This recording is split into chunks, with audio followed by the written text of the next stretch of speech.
Did you know that many stress leave claims in schools trace back to the relationship between the principals and the staff?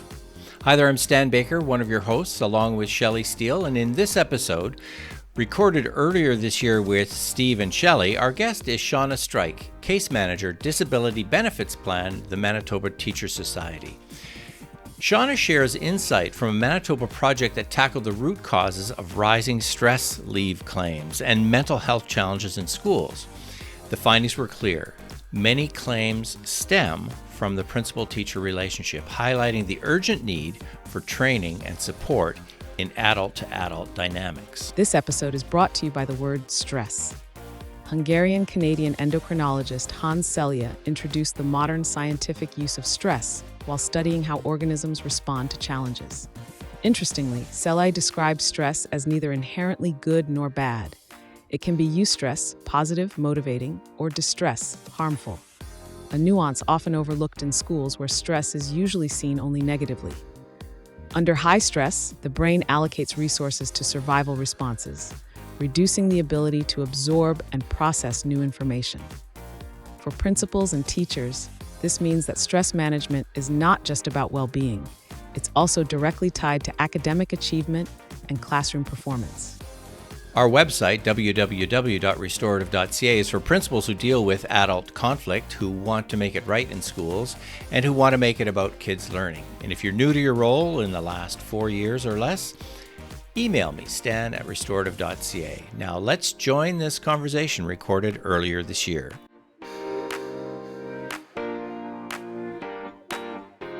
Shauna, welcome, and we'd love to hear a little bit about the project you're working on with principals. Can you describe it briefly? Sure. So we recognized in our work through the Disability Benefits Plan that a large majority of our claims were coming from the relationship between the principal and the teachers. And I have to say to teachers, that's a part of it. But this relationship between principal and teacher is a very interesting one. And it's different in that a lot of the times the principal comes through the system. And so they work with the individuals.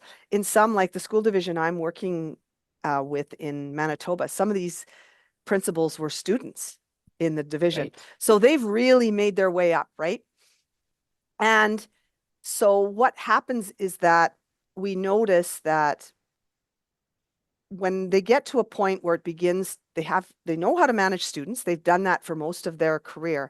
But when they have to manage adults, that it becomes more difficult. Mm-hmm. We want to recognize that managing adults is hard, period, for anybody. But maybe that they haven't been trained in the same way that some other professions have been. And this is not a punitive thing. I want to make that very clear. This is about providing supports that they need to manage some of these difficult situations. We know that mental health claims are rising. We know that we have different issues now in school after COVID, and there is a lot going on in addition to managing staff. So we designed a project with a school division in Manitoba where we have spent time working. We did 4 separate PD sessions to start, where we focused on communication and building relationships between them and their staff. And we also, in that, focused on their well-being as well, because it's often left out, just like teachers, right?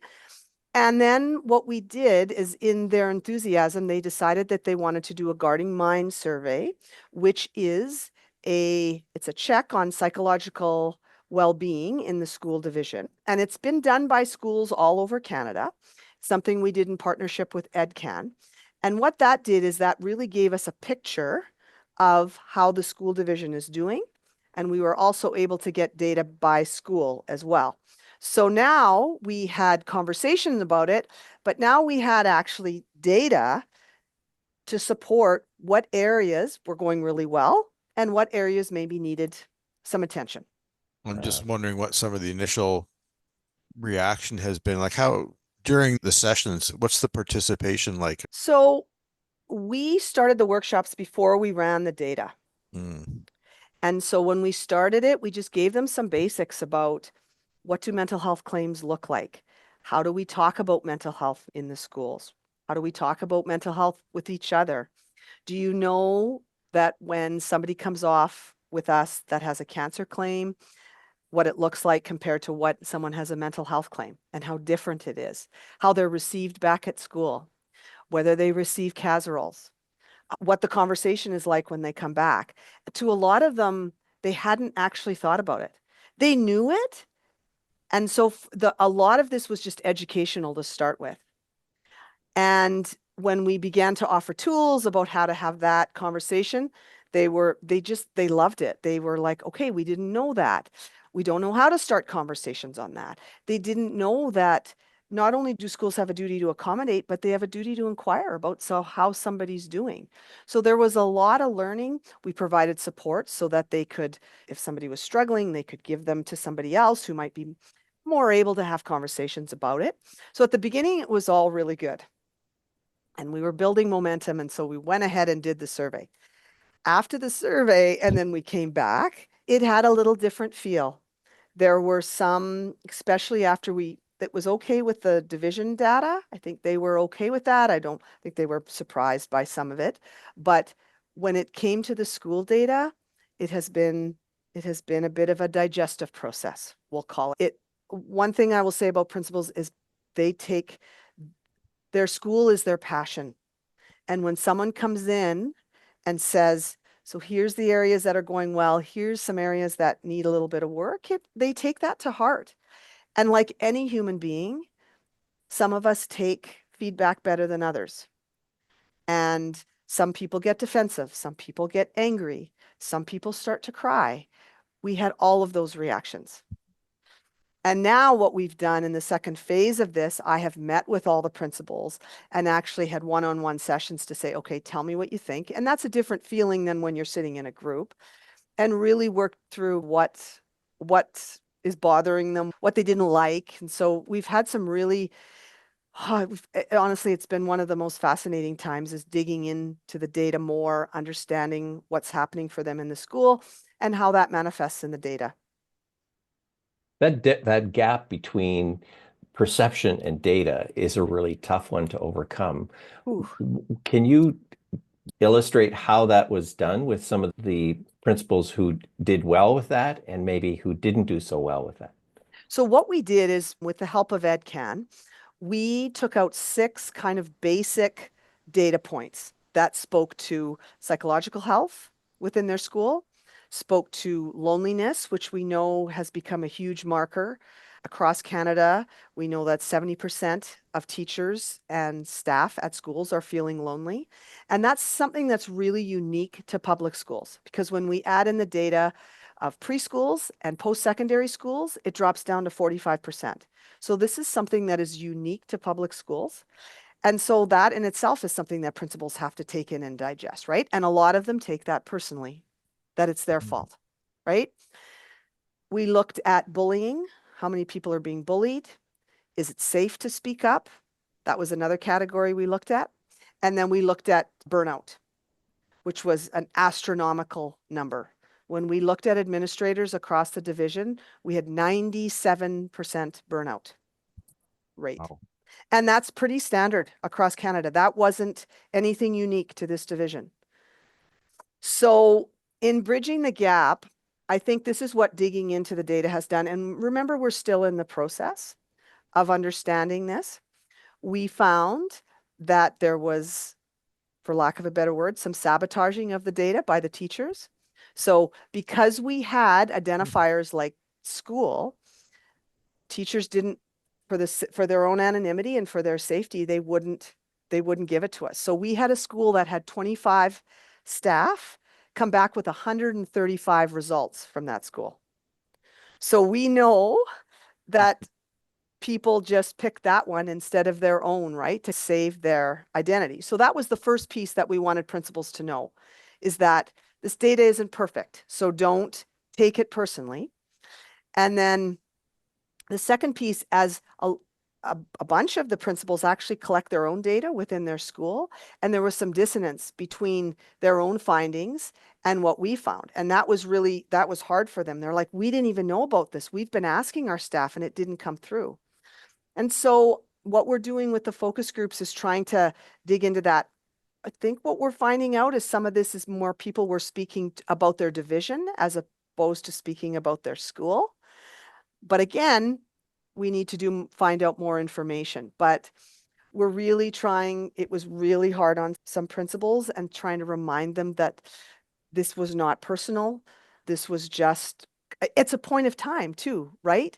What was going on in the school? Did they have a difficult child in that school? There could have been a whole bunch of factors that were pointing to those results. I had a survey that I did with a staff that was really struggling, and I brought the data back to them, and they argued with the data. Did you have that happen? Yes, a little bit. Like people were like, this isn't what we thought. This is more about, they talked about more about the division. The other really interesting thing that happened, again, this is human nature, that sometimes people started looking around the table going, are you the one that's unhappy? We've only got 20% here are not safe to speak. Who are you? Like it just, everybody wanted to identify, right?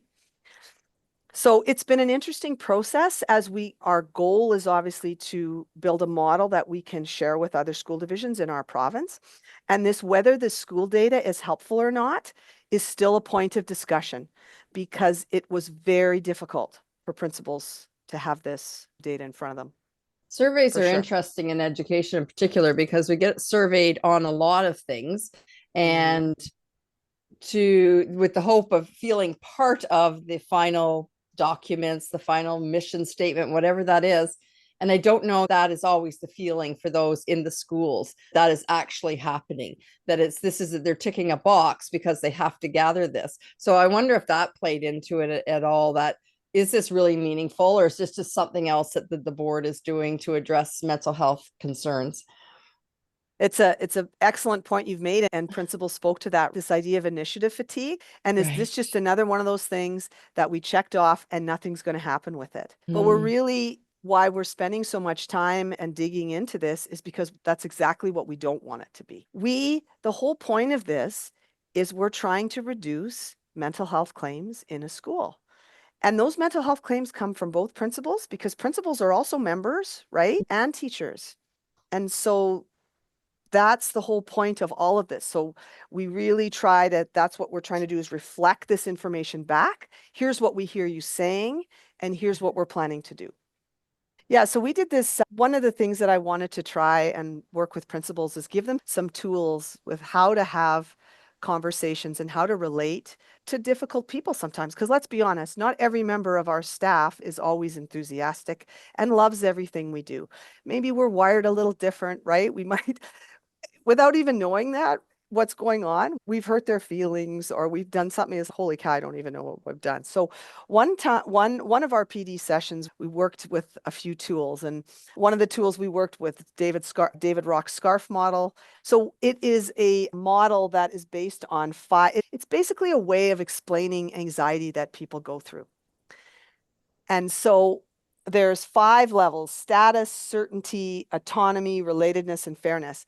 And what we tried to talk about, because a huge part of these tools is not only being aware of how my staff might be feeling, is how am I feeling going into the conversation?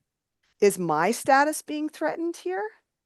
And because it is, how am I responding to this question or this conversation? Am I coming in with my guard up? Maybe I've heard some things about this person from other staff members, and now that's is the filter I'm using to have the conversation. So we use this tool to say, okay, where am I at? Is my guard down? Where's my anxiety level? Which part of my anxiety is triggered? And then anticipating maybe how they're feeling. Maybe for them, it's autonomy. Maybe they're feeling like I've taken away their autonomy in their classroom, and that's why they're defensive. And so acknowledging that now brings us back. It's that step, taking down that hierarchy. I'm bringing my status down. We're going to talk about autonomy, those kind of things. So the other one, the one that you were talking about, we did this. I use a tool called via strengths. I'm not sure if you've heard it. Via character strengths. Via character strengths. Yes. I use that in a lot of work that I do. Yes. Of course. And so what we did because we wanted to try to build a little bit of, what would be the word? We wanted to get the group of principals feeling more comfortable with each other and sharing. We did this strengths work. So I had them fill out the questionnaire and they all came with their top 5 strengths. And then what I did is I had the 24 strengths up around the room, and they had to go and stand beside either their first strength or their second strength, just because sometimes we had a lot of people in the same area. So I had all the love and the kindness. I had that kind of together. And then I had the honesty people. They were standing in a different corner, and we had a lot of honest principals. That was probably our biggest group. And it was really interesting to watch, even as they greeted each other. The honesty people just came up and crossed their arms, waiting for their next instruction. The loving kindness people are hugging each other. Oh, I knew you were love. I knew you were kindness right there.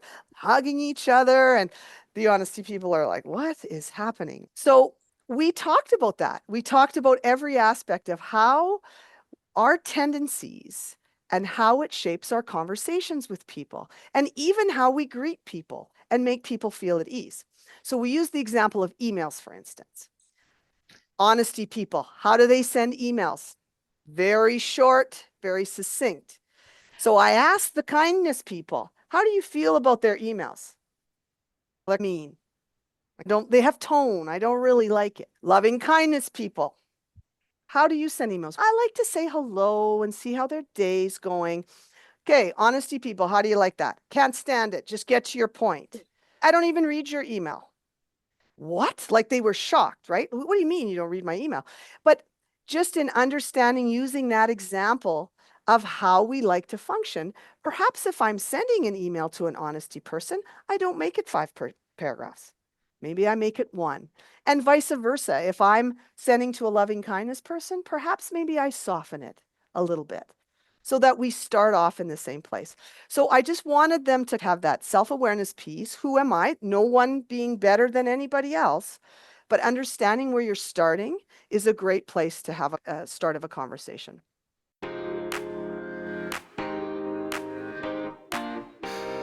Shauna explains how survey data on loneliness, burnout, and psychological safety challenged principals' perceptions and why these tough conversations are necessary, in fact. She introduced practical frameworks showing how principals can flatten hierarchies, improve communication, and build trust with staff. Be sure to catch our next episode where Shauna Streich reports back on some of the surprising and helpful findings in the next episode this month. Well, what do you think? What resonated with you? What challenges do you face dealing with the adults in your building? Take 5 minutes to share your thoughts. The link is in the podcast description. Reducing stress leave is a big deal in schools. So if you've got questions, email me, stan@restorative.ca, so we can have a conversation about some of the how-tos using restorative practices.